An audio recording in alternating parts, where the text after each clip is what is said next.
guys, welcome back to Maverick Watch Reviews. Today we have the Casio G-Shock 200 meter solar atomic quartz, and this is model number AWGM100B-1A. So as usual, we're going to open this thing up, look at all the features and functions, check out the build quality, wearability, and Lume, and then I'll let you know why I think this is the best blacked out G-Shock out there.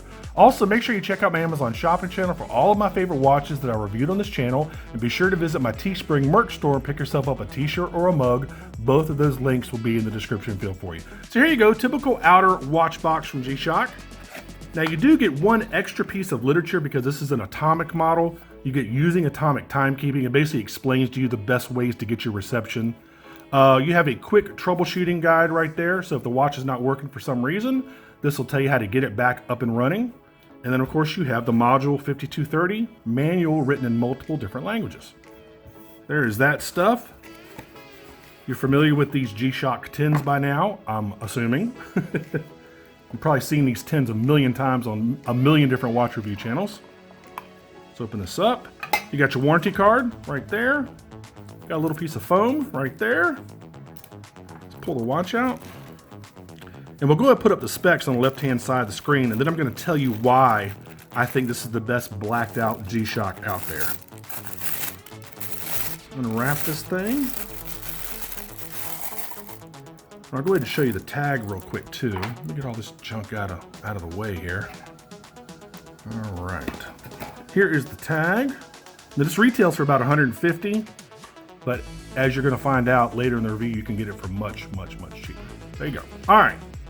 So let's go ahead and put up the specs. All right, you're looking at a 45 millimeter case. It's 15 millimeters thick. It's 51 millimeters lug to lug. It comes on a 21 millimeter resin strap. It's got a mineral crystal. It's water resistant to 200 meters, which is 660 feet. It's got solar. It's got multi-band 6 atomic. It's got the 5230 movement with a 6-month power reserve. You've got 5 alarms, a stopwatch, a countdown timer.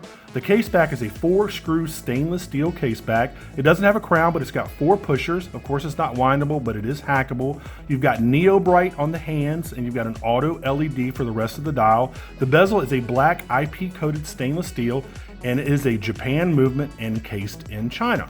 So guys, the main reason why I like this watch, and I'm not normally a fan of blacked out watches at all, unless you're, on SEAL Team 6 or you're a Navy SEAL or you're in Black Ops or something, you really don't need a blacked out watch. It's really just a fashion choice at that point. But the reason why I like this one the most, one, you get a ton of features for your money. I mean, this watch is only about $100. And two, they left the hands white, so it's much easier to read the analog hands than a lot of other blacked out watches where they black out absolutely everything, including the hands, and it makes it very, very hard to read the time. Now, the negative displays, they're a little bit hard to read, but if you put them at the right angle, like right about there, they're not too bad at all. But so far as it being a blacked out watch, they did a fantastic job. I mean, it's very subdued. It is very tactical looking. So if you like the blacked out look, this is definitely a watch for you. And it's not too big, it's not too small. It's kind of in that sweet spot. I know I said 45 millimeters, but for a bigger guy, this is kind of the sweet spot. So if you're a smaller guy, it still won't look too big on your wrist. It's just not one of the much, much bigger G-Shock watches. It's kind of like in their mid-range, to believe it or not. Compare this to like a Rangeman or, the new Rangeman, the new GPS Rangeman. Those things are massive. The new GPS Rangeman is massive. The old Rangeman is not that big.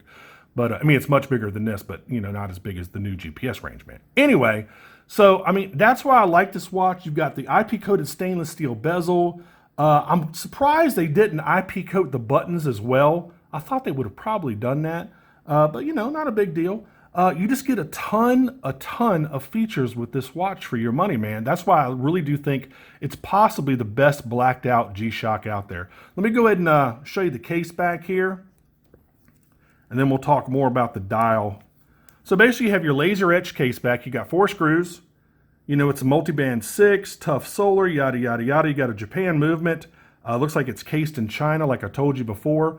Nothing spectacular. This resin is a little bit hard, and it's a resin strap. What do you expect? It's not one of those soft silicone or rubber straps that you get with the upper end G-Shocks, but it gets the job done.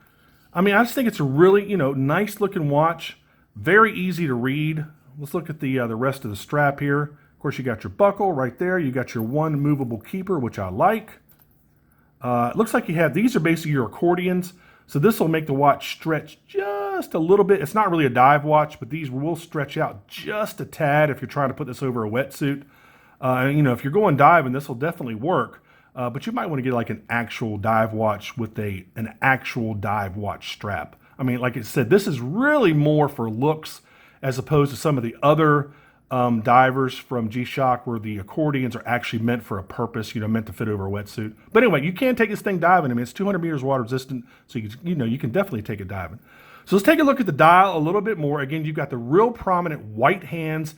Everything else is blacked out. You've got your day of the week over there, and this is actually a little bit even hard for me to see on this review. You got your day of the week, of course, it's Saturday. You got your running seconds down there at 6 o'clock. You've got your digital time over here at 9 o'clock. So let me go ahead and run through the modes. I'm going to try to see if I can do this where you can see it. That looks like that's probably the best angle. So there's your world time. Right now it's at UTC, which is Greenwich, England, I believe. You got your stopwatch.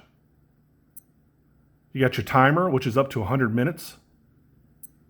You got your alarm, 1 of 5. And let me go ahead and cycle through the alarms right there. 1, 2, 3, 4, 5. And then your signal, that's your hourly time signal right there. It'll beep every hour on the hour. And that is currently on. If you can see over there at 6 o'clock, it says on. In fact, let me move the hands out of the way. And that's another one of these cool features that this watch has. There we go. Let's get the hands out of the way so I can see what I'm doing a little bit better. So let's go back to the alarm page, and it'll show you that the signal is on for the hourly time signal right there. And I went ahead and cycled through all the different alarms for you. Now let's go back to regular timekeeping. There you go. So guys, I mean, that's so far as the functions go. Obviously it's solar, obviously it's, you know, multi-band 6. That's, you know, it for the watch so far as the functions go, but you're getting a lot for your money, in my personal opinion. Let's go ahead and move the hands back. There we go. Now they're going to go back to regular timekeeping. And of course, they're synced with the digital display.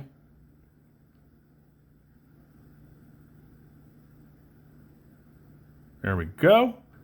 Now, if you notice down at the bottom, I don't know if you can even notice this or not, but right down there at the 6 o'clock subdial, you got low, medium, and high. That's your current battery level. I think right now it's on medium, I believe. It might even be on high. It's really hard to see. These negative display watches are kind of hard to see. It'll also show you if you have your signal on, like I showed you a little bit earlier. It will show you if you have an alarm on. It will show you if you have the daylight savings time on. There you go. There's a much better view of it. So let me also try this watch on real quick. Show you what it looks like on the wrist. Actually more comfortable than I thought it would be. Look at that. Pretty good, man. So if you like the blacked out look, this is really a nice watch for the money, man. Really cool.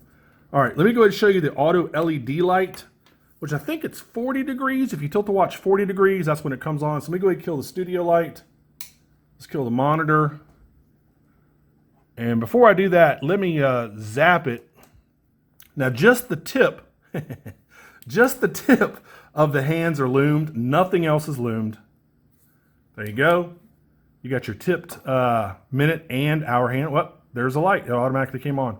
So if you tilt the watch, there's your light. It illuminates the dial. It doesn't illuminate the LCD segments, which I kind of thought it would have.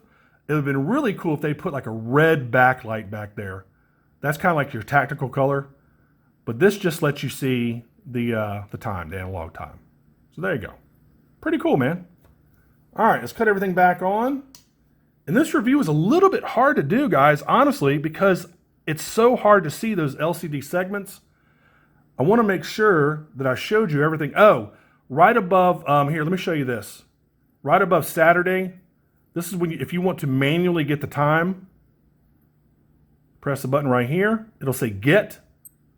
Keep holding it. Now it's saying received, and the received RCVD is flashing. That's how you manually initiate an atomic time signal.